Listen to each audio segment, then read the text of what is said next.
Hello बच्चों, let's see this question. In the sum of the zeros of quadratic polynomial F T is equal to K T square plus two T plus three K is equal to their product, find the value of के।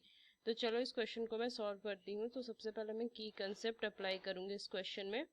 की concept, तो अगर मैं general quadratic polynomial देखूं तो इसे मैं लिख सकती हूँ f x is equal to a x square plus में बी एक्स प्लस में सी।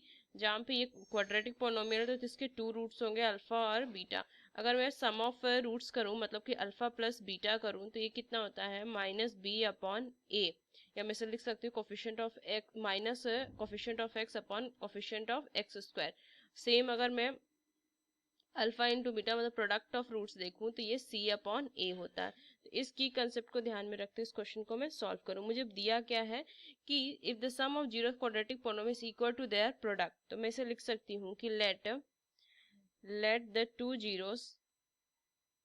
zeros of the polynomial ft is equal to kt square plus में 2t प्लस में 3k be alpha and beta.